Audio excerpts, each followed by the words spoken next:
Apa kabar pemirsa? Kita berjumpa dalam Warta Parlemen, informasi aktual seputar parlemen bersama saya Nandita Eriska.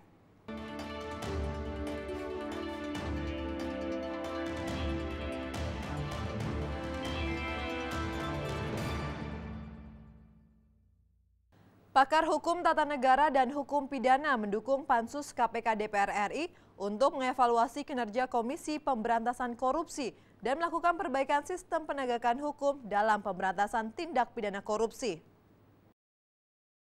Dalam rapat dengar pendapat umum Pansus Hak Angket KPK dengan para pakar hukum tata negara dan pidana di Gedung DPR RI Jakarta, pakar hukum tata negara Profesor Yusril Iza Mahendra menegaskan, DPR berhak menggunakan hak angket kepada KPK karena sesuai dengan ketentuan Undang-Undang Nomor 17 Tahun 2014 tentang MPR, DPR, DPD, dan DPRD atau Undang-Undang MD3. DPR juga berhak mengeluarkan hak angket terhadap pelaksanaan suatu undang-undang dan kebijakan yang dikeluarkan oleh pemerintah. Yusril menjelaskan, KPK dalam sistem hukum tata negara masuk dalam kategori lembaga eksekutif karena tidak mempunyai kewenangan untuk membuat produk undang-undang seperti legislatif dan tidak memiliki kewenangan mengadili dan memutus suatu perkara seperti lembaga yudikatif.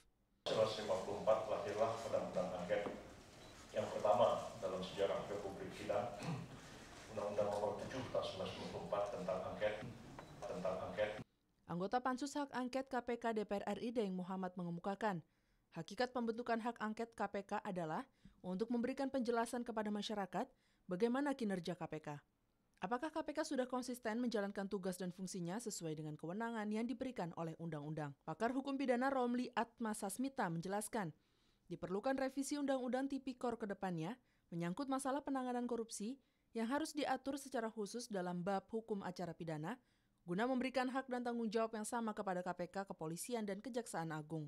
Apakah KPK sudah menjalankan tupoksi tugas dan kewenangannya sesuai koridor undang-undang yang diberikan kewenangan sesuai undang-undang, ya, maka hak angket ini yang menguji itu, gitu loh. Apakah KPK konsisten menjalankan undang-undang, hak angket ini juga yang akan menguji itu, gitu loh.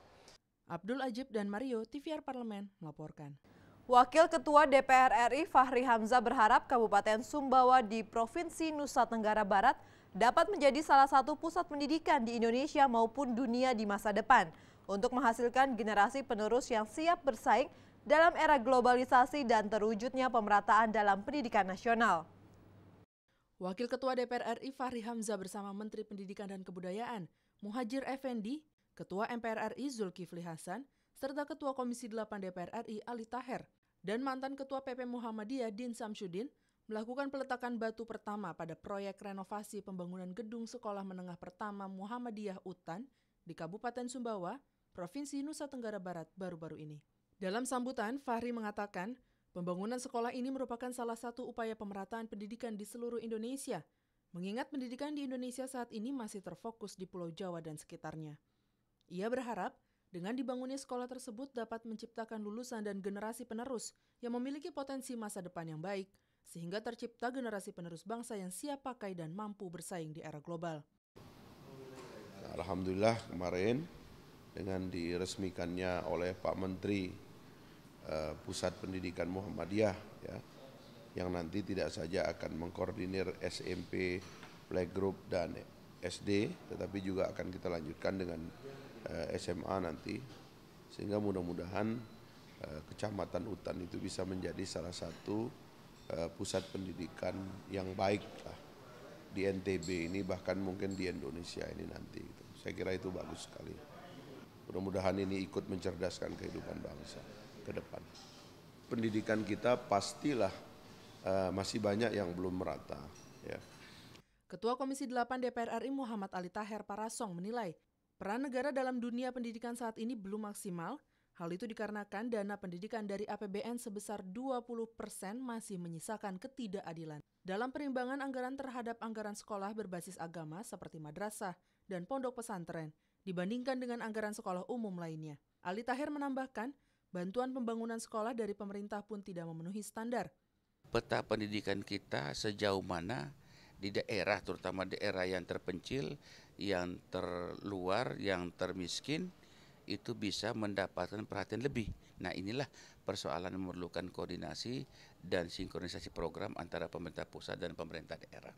Nah, inilah memerlukan kehadiran pemerintah dengan sungguh-sungguh sehingga setiap warga negara berhak untuk mendapat pendidikan yang baik, yang layak, dengan akses yang bisa dapat dilakukan. Dari Sumbawa, Nusa Tenggara Barat, Rohim Nugraha, TVR Parlemen melaporkan.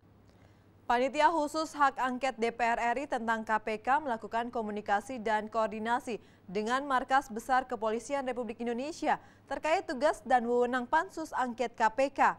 Polri mengatakan siap memberikan dukungan pengamanan dalam setiap kegiatan yang dilakukan pansus angket KPK.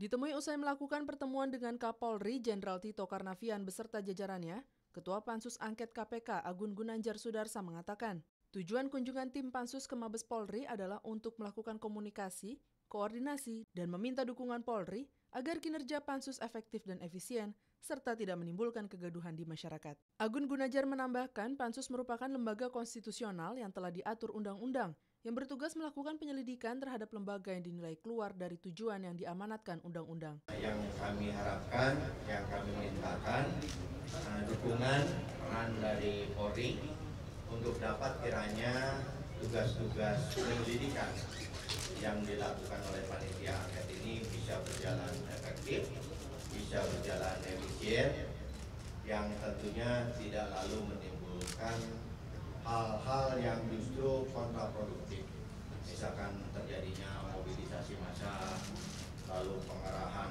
yang membuat gaduh. Kapolri Jenderal Tito Karnavian menegaskan, pengamanan dilakukan oleh aparat kepolisian untuk menghindari aksi anarkis dan menjaga situasi Kamtipnas selama pansus hak angket KPK berjalan. Dalam proses penyelidikan maupun audiensi dengan pakar dan kunjungan-kunjungan lainnya. Memberikan pengamanan agar situasi tetap jalan kondusif, ya, tidak timbul kegaduhan, apalagi kalau sampai akan jadi aksi-aksi anarkis. Sudah menjadi tugas dan fungsi Polri untuk menjaga keamanan ketertiban selama pansus berjalan. Zikri dan Mario, TVR Parlemen, melaporkan. Demikian Warta Parlemen kali ini, sampai jumpa pada Warta Parlemen berikutnya. Terima kasih atas perhatian Anda, saya Nandita Eriska, wassalam.